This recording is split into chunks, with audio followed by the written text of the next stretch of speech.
एक व्यापारी अपने गधे पे सामान लादकर व्यापार पर निकला था।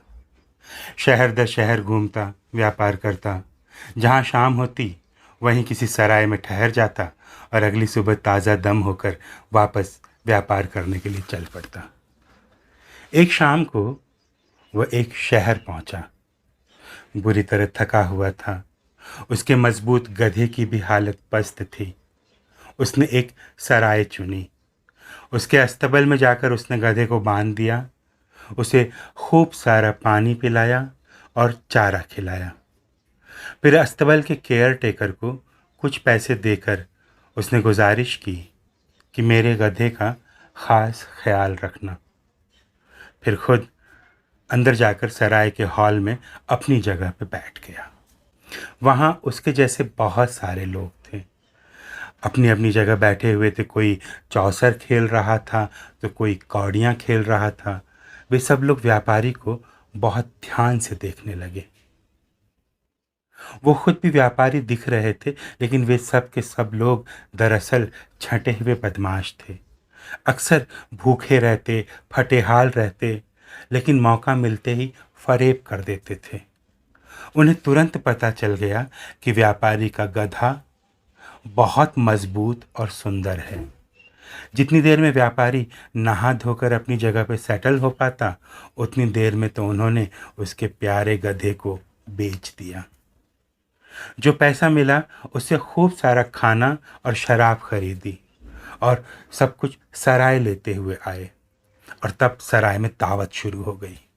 उन्होंने गाना गाना शुरू किया। जितने लोग मौजूद थे सभी को अपनी दावत में शामिल कर लिया और व्यापारी को बुलाकर उसकी खूब तारीफ करने लगे। व्यापारी को अच्छा लगा कि अनजान शहर के ये अनजान बाशिंदे उसके बारे में इतना कुछ जानते हैं और देखो उसे कितनी इज्जत दे रहे हैं। व्यापारी बहुत खुश हो गया और उनके साथ दावत में शामिल हो गया। उनमें से एक बदमाश ने गाना शुरू किया। गधा तो गया, जो गया वो गधा था। सभी लोगों ने इस गाने में सुर से सुर मिलाया। व्यापारी को भी ये गाना बहुत अच्छा लगा। अब तक शराब उस पर असर दिखाने लगी थी, तो वो भी ज़ोर ज़ोर से गाने लगा। गधा तो गया, जो गया वो गधा था। गाते बजाते, खाते पीते लोगों को कब नींद आ गई पता ही नहीं चला। व्यापारी भी खूब सोया।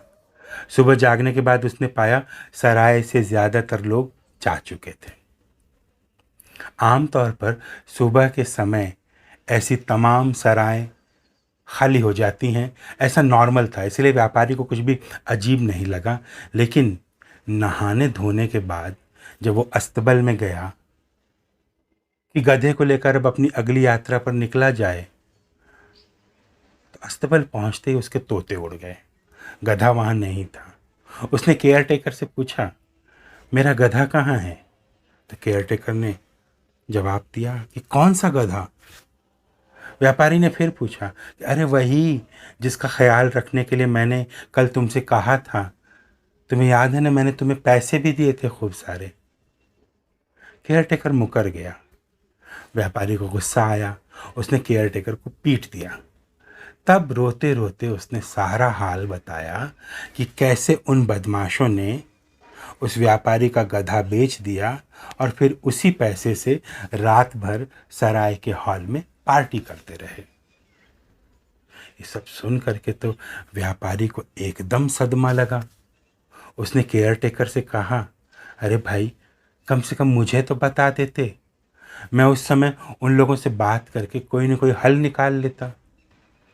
केयर टेकर ने कहा कि हाँ, मैं आपको बताने के लिए ऊपर आया था, लेकिन उस दावत में सबसे ज़्यादा आप ही नाच रहे थे। आप ही सबसे ज़ोर से गा रहे थे कि गधा तो गया, जो गया वो गधा था।